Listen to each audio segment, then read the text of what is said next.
Hello! This is a really special episode of Untangling Toys because, as you can see, we're coming from the Anaheim Convention Center for Wondercon 2024. Today's episode is going to be on a very unique form of play, cosplay. What is it? How do you do it? And what is it? If you don't know what cosplay is, this might seem to be a very unique cultural experience. And just like any unique cultural experience, if you were to travel the world, it's good to have a guide with you. Sorry, it's a little cold and rainy out here today. And this costume that I am wearing is for desert wear. If you have a guide with you to help you through a culture, that's always great. We're going to get the cosplay equivalent of Rick Steves to talk to us about what is cosplay. Part of the way that filming this episode worked was I had to film it in bits and pieces as we went. So the interview was shot yesterday. Which is why if I show up in it, I'm in a different costume. And then I'm shooting this part of it today. Cons, conventions, con. Con is short for conventions. In cosplay, cons are very important to it because this is where people come to show off all of their hard work, to see each other's work and to be seen. There's a whole lot more to it than that, but this is sort of the big form of play that we are talking about today on Untangling Toys. Let's cut to the introductory bit, and then we'll meet back up inside where it's warmer.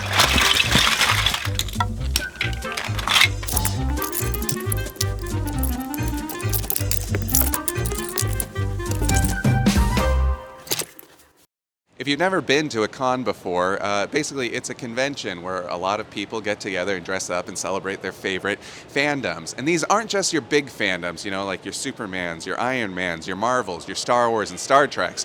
Oh no, you got some really specific fandoms here. Yeah, that wasn't a word. You might not even think it's possible that another person was into that really niche fandom that you are into. But here, this is where you can make connections that'll last a lifetime. All right, so let's go check out the floor of the convention.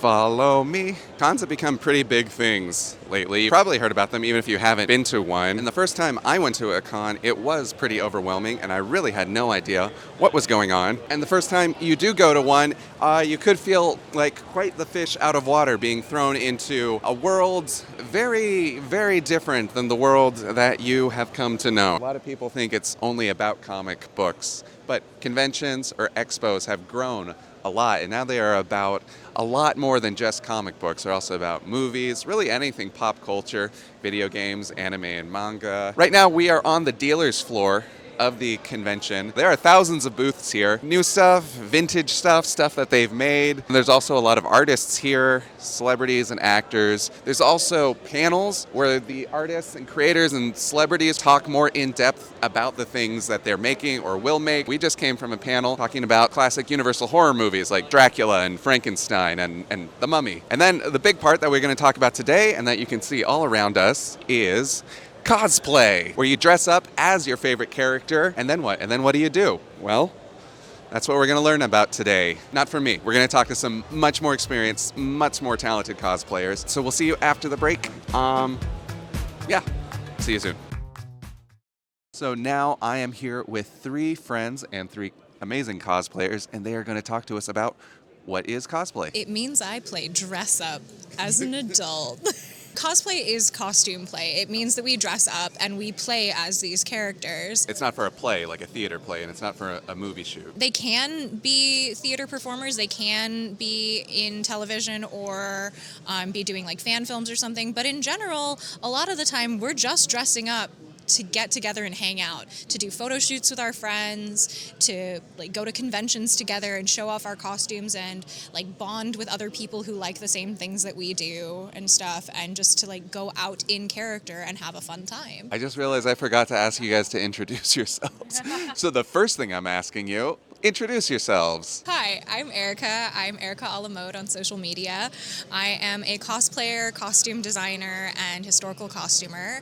And so I love everything from Disney to Lord of the Rings, Star Wars, and like Renaissance and Regency and Victorian costuming. Today I am a druid Moana for a D&D and Disney, that's Dungeons, Dragons, and Disney group. So we all were different Disney characters with different D&D classes. And so I am a druid Moana. This is my animal companion Pua. And I'm very happy to have such a squishy companion for the day. And who are you today?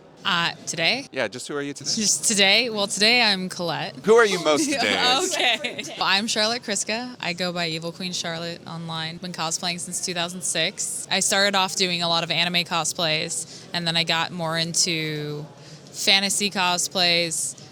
Marvel was huge in Star Wars, so a lot of Disney. Most recently, I got into a lot of historical costuming and kind of just kept branching out, learning new things, exploring new things that piqued my interest. Today, I am dressed as Colette from Ratatouille, also part of the Disney Dungeons and Dragons and Disney group. So I am a wizard Colette. I am Alejandro Bonilla. I am abonilla84 on social media, on Instagram. I've been cosplaying since 2015, and I started off just going to cons with friends casually, and I didn't dress up then, but then I saw everyone in costume and I thought, that looks like fun. So at first I just bought a few store-sold costumes in Star Trek, Starfleet, and later on I realized I want to wear something that doesn't exist. So someone is going to have to make that. So I did part of that, and I commissioned other people to do other parts, and now I do all kinds of weird costumes. Today I am supposed to be Yen Sid, the sorcerer from the titular Sorcerer's Apprentice from the Disney animation. How did you guys get into cosplay? I was about to say, how did you get into D&D, but that would be a whole other conversation. A friend of mine in 2014 made an amazing costume piece for Halloween. He had been in makeup and casual costumes before, but he decided to be very serious about this one, and he made a Mass Effect armor piece. Head to toe, chest piece, leg armor, arm guards, the whole 10 yards. And he looked so good that my friends and I decided, we need to show you off some more. And we'd heard about cons before, but we decided we need to take you to a con so you can be seen by everyone. Right. And we didn't go small or anything. We went to the biggest one, San Diego Comic-Con, right off the bat. San Diego Comic-Con it's really big. It has 200,000 people attending every year. So your friend wasn't even intending to go to a con when he made his Mass Effect suit? No, he was not. It was our first con, and after that we went to cons in Star Trek uniforms and other costumes. I got into cosplay with Halloween as my gateway. Growing up, Halloween was kind of the time that I would... That's pretty common for That's- people, right? Halloween's the gateway. They would feel like Halloween just one day out of the year isn't enough for them. They like enjoy dressing up. And so that was definitely me. Like in third grade, I went as one of the Hex girls from Scooby-Doo and the Witch's Ghosts. Nobody knew who I was, but I did. So like I spent a lot of time like figuring out how to make this costume that wasn't like a go into a Halloween store and buy this costume. Like Alejandro said, you wanted to do something that they didn't make. Exactly. And then like in fifth grade, I wanted to be Legolas from Lord of the Rings. Again, nobody knew who I was except for like the teachers. But yeah, so like was very into creating costumes that I had seen for like Halloween, but not the ones that are bought you can buy in stores because these weren't in stores yet. I did the same thing in high school, freshman year of high school, wanted to be Sailor Jupiter because I grew up watching Sailor Moon. So I was like, all right, I'll be Sailor Jupiter. So me and my mom created a Sailor Jupiter costume. And at my high school, we had an anime club and a manga club. And I remember walking through campus and seeing somebody from the anime club. I was in the manga club, and he was dressed as another anime character. And he was like, oh, you cosplay too? And I was like, what is that? And so he told me about it. I was like, that sounds amazing. I want to do that. And You sort of started cosplaying without even realizing that's what it was you were doing? that's what it kind of, yeah. Like I always, loved to dress up when I was a kid, but then like it was something that I never grew out of, and obviously I still have not grown out of, and I don't think I'll ever grow out of it. I kind of started it before I even knew what it was, and I was like, this is amazing.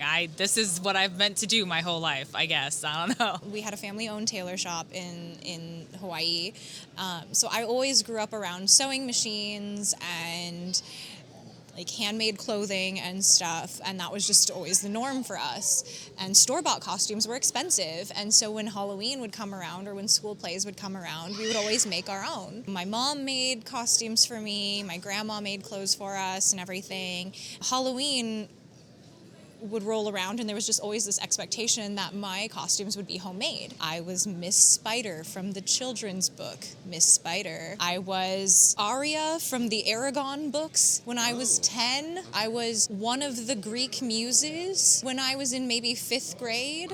I was always very specific things that you wouldn't really find in stores, but I never really looked in stores because I grew up around homemade costumes. When I got to high school and I started hearing about like, oh, this thing called cosplay is a thing. Like people dress up, they go to San Diego Comic-Con, they like show off their costumes, they have a good time, they like hang out with other nerds who are into things like movies and TV shows and books and stuff. I was like, that sounds like a lot of fun. I love superheroes. I love Star Wars. I love Lord of the Rings. I want to do those things. I always wanted to be Arwen when I was little. I always wanted to be Hermione or a Jedi. Like, I always wanted to be those characters when I was little, and I was like, well, I guess now there's a way for me to do that. I started costuming at the Disney convention that in 2017 that we were both at and didn't meet. I started costuming there thinking, oh, well, this will just be a one-off. It'll be really fun.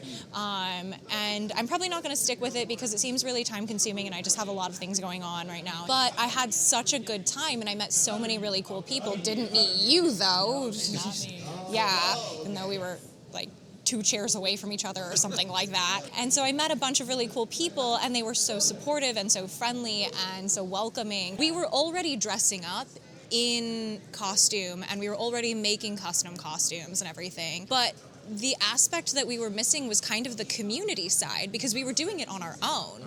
We were dressing up on our own. We were doing costumes for Halloween or maybe for plays or just because we wanted to. I think I wore a fairy costume and wings for like a year of my life when I was 6, and my mom had to wash it when I went to school because I would put it on immediately when I got home. And so I was already doing the costuming thing. It's just that we weren't doing it as a community or with other people, and so Speaking of other people, here's even more and then cosplayers. here's some of our other cosplay friends. Yeah, Rick of Rick Nerdvaro on Instagram. We have Lena of Sweetheart Cosplays, and we have Krista, Sincerely Krista, on Instagram. All very talented cosplayers. Is one of the difference between just playing dress up and cosplaying the community? Yes.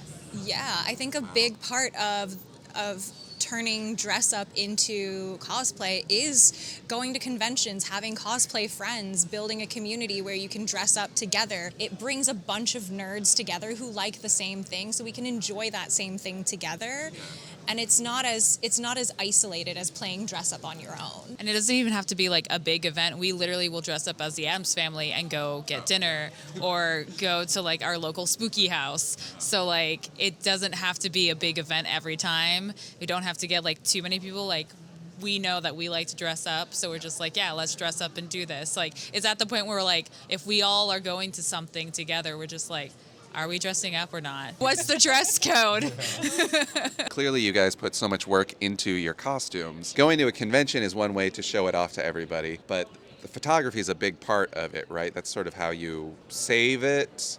It really is a huge part, and show it to maybe more we people. should talk to Krista. We can ask her some questions from yeah. off screen. I am a firm believer that the best way to show off your cosplays online is to have a good photographer. Someone like Krista of Phase and Photos, that's her photography account, who can help you showcase your work in a really stunning way. Making your costume is really only half the battle when you're cosplaying. Making your costume and getting into it, putting your makeup on, accruing all of your pieces and stuff, getting in character, that's only half the battle. How long did it take all of you guys to get ready this morning?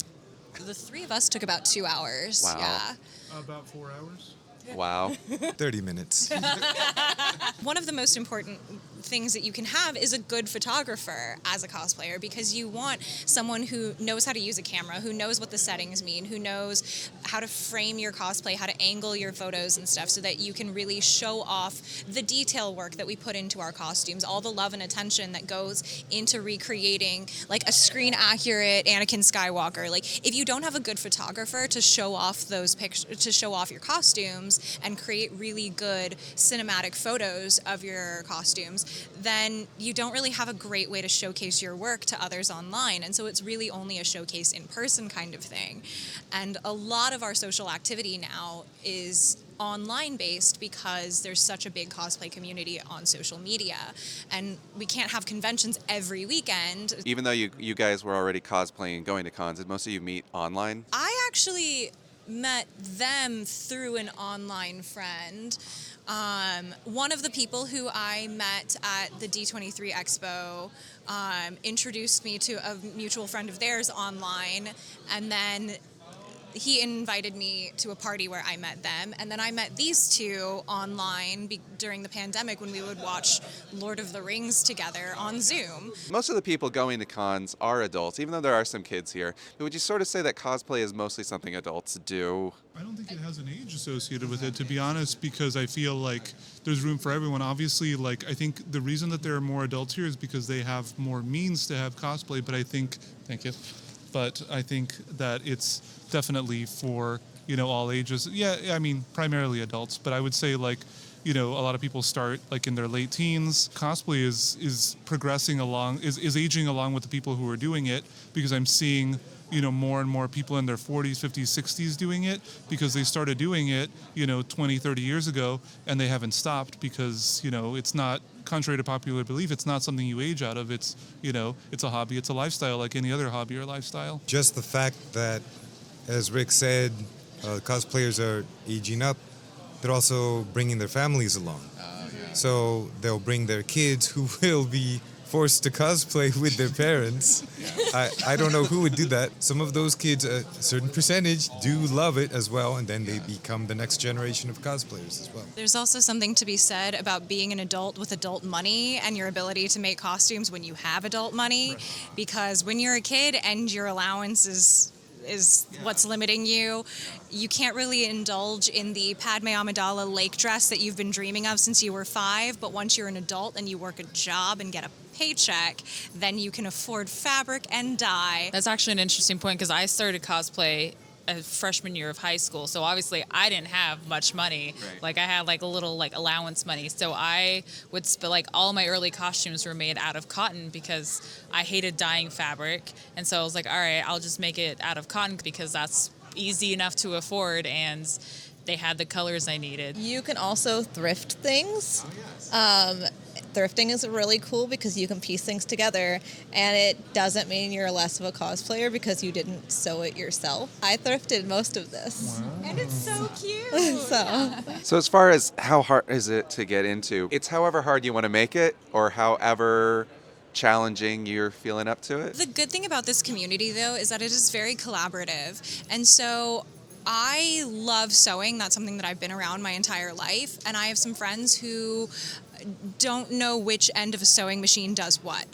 So, but they can do things like lightsaber builds or like armor builds or 3D printing. And so we'll do trades. We'll trade and we'll collaborate together. And I made a costume for a friend, and he built me this beautiful copper lightsaber with mother of pearl inlay that I would never have been able to build myself. Everyone brings different skills to the table. Because it is so collaborative and communal, and because of lots of social media, there are easy ways to watch tutorials, to learn tutorials on how to make anything that you want to make. So if there's something that you're like, oh, I want to make that, you can easily probably find an Instagram reel, a YouTube short, or a YouTube long form. Depending on how you learn, you can find a way to probably learn it at this point because of how popular cosplay has gotten. So we've made it Much easier than in early years. Yes, much easier these days than back in my day. I remember when Lord of the Rings came out, I remember going to the library and asking the librarian, do you have a book on how to make chainmail? And she thought I meant the kind that's like, spam. You mail somebody a chain letter.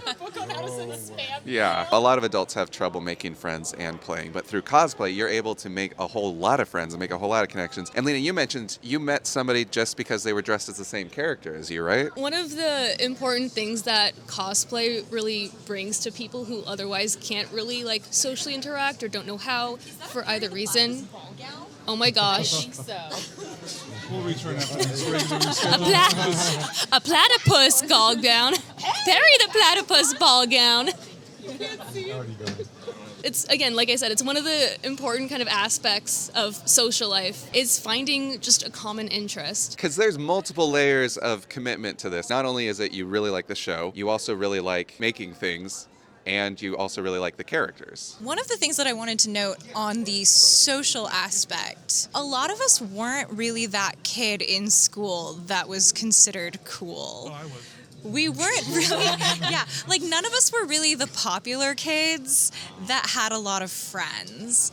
And I was kind of thinking about it, and I feel like I actually have more friends now than I have at any other point in my life. But having this common activity where we physically advertise the things that we love, like going out in my Moana cosplay shows people I love Disney, I love princesses, I love Moana, I love Hawaii, I Also love being cold on a rainy day. I sure do. Multiple small children have come up to you to take pictures with you. Yeah, a lot of little kids have come up to me and stuff. I've bonded with a lot of their parents and stuff over like the love of Moana and some of the songs that they've heard on repeat because their kids keep demanding to watch Moana. It's one of those things, like when you're a little kid, you wear everything you love on your t-shirts. You have a dinosaur t-shirt, you have like space t-shirts, truck t-shirts, like My Little Pony t-shirts and stuff. You advertise what you love. And as you become an adult, you kind of do that less and less. A lot of us will wear sweaters and jeans and like sensible shoes, and none of that really says like this is my personality, this is what I love. But when you're at a convention where you know everyone in this community loves nerdy things, loves movies, video games, television, books. I met